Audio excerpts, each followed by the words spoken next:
লালবাগ কেল্লা বা কেল্লা আরঙ্গবাদ ঢাকার দক্ষিণ পশ্চিম অঞ্চলে বুড়িগঙ্গা নদীর তীরে অবস্থিত। এটি অসমাপ্ত মুঘল দুর্গ। এটির নির্মাণ কাজ শুরু হয়েছিল ১৬৭৮ সালে মুঘল সুবেদার মোহাম্মদ আজম শাহ কর্তৃক, যিনি ছিলেন সম্রাট আওরঙ্গজেবের পুত্র এবং পরবর্তীতে তিনি নিজেও সম্রাট পদ প্রাপ্ত হয়েছিলেন। কিন্তু তিনি পরে দিল্লি চলে যান, এতে কাজ বন্ধ হয়ে যায়। তার উত্তরসূরি মুঘল সুবেদার শায়েস্তা খাঁ ১৬৮০ সালে নির্মাণ কাজ শুরু করেন, কিন্তু শেষ করতে পারেননি, কারণ মুঘল সুবেদার শায়েস্তা খাঁর কন্যা পরিবিবি মারা যান। এর কারণে তিনি কাজ বন্ধ করে দেন। সম্রাট আওরঙ্গজেবের তৃতীয় পুত্র মুঘল রাজপুত্র আজম শাহ বাংলার সুবেদার থাকাকালীন ১৬৭৮ সালে এটার নির্মাণ কাজ শুরু করেন। তিনি বাংলায় ১৫ মাস ছিলেন। দুর্গের নির্মাণ কাজ শেষ হওয়ার আগেই মারাঠা বিদ্রোহ দমনের জন্য পিতা সম্রাট আওরঙ্গজেব তাকে দিল্লি ডেকে পাঠান।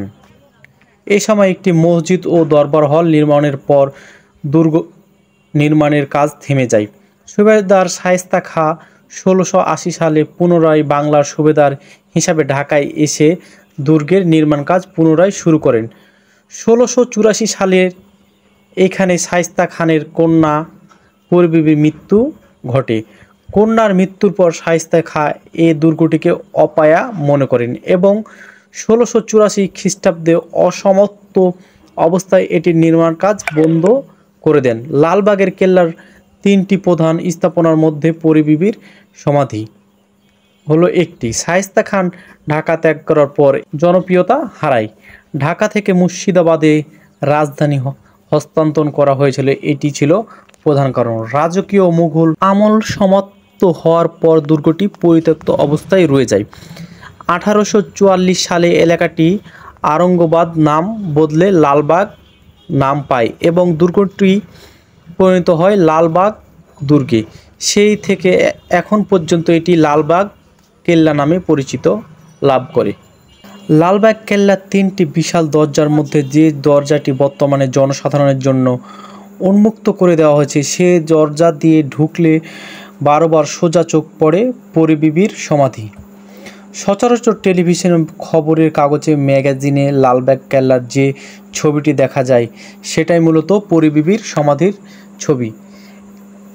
কেল্লার চত্বরে তিনটি স্থাপনা রয়েছে: কেন্দ্রস্থলের দরবার হল ও হাম্মামখানা, পরিবিবির সমাধি, উত্তর পশ্চিমাংশে শাহী মসজিদ।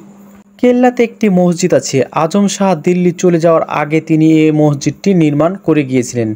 ৩ গম্বুজ বিশিষ্ট এই মসজিদটি যে কারো দৃষ্টি কাটতে সক্ষম। মসজিদটিতে জামাতে নামাজ আদায় করা হয়। ঢাকায় এত পুরানো মসজিদ খুব কমই আছে। লালবাগ কেল্লায় এখনও ওইখানে বেশ কয়েকটি ফোয়ারার দেখা মিলবে, যা শুধুমাত্র কোনো বিশেষ দিনে চালু থাকে, যেমন ঈদ। কেল্লাতে সুড়ঙ্গ পথও আছে। লোকমুখে শোনা যায় যে আগে নাকি সুড়ঙ্গ পথগুলো যাওয়া যেত, তবে এখন আর যাওয়া যায় না। উল্লেখ্য, সুড়ঙ্গ পথ যাওয়ার কথাটি নিতান্ত শোনা কথা, এর কোনো সত্যতা পাওয়া যায়নি। লালবাগ কেল্লায় সর্বসাধারণ দেখার জন্য একটি জাদুঘর রয়েছে, যা পূর্বে নবাব শায়েস্তা খান বাসভবন ছিল। এখান থেকে তিনি সব কিছু নিয়ন্ত্রণ করতেন। জাদুঘরটি দেখার মতো অনেক কিছুই রয়েছে। মুঘল আমলের বিভিন্ন হাতে আঁকা ছবির দেখা মিলবে সেখানে। সেগুলো দেখলে যে কেউ মুগ্ধ না হয়ে পারবেন না। শায়েস্তা খাঁ এর ব্যবহার্য নানান জিনিসপত্র সেখানে সযত্নে রয়েছে। তাছাড়া তৎকালীন সময়ে বিভিন্ন যুদ্ধাস্ত্র, পোশাক, সে সময়কার প্রচলিত মুদ্রা ইত্যাদি রয়েছে।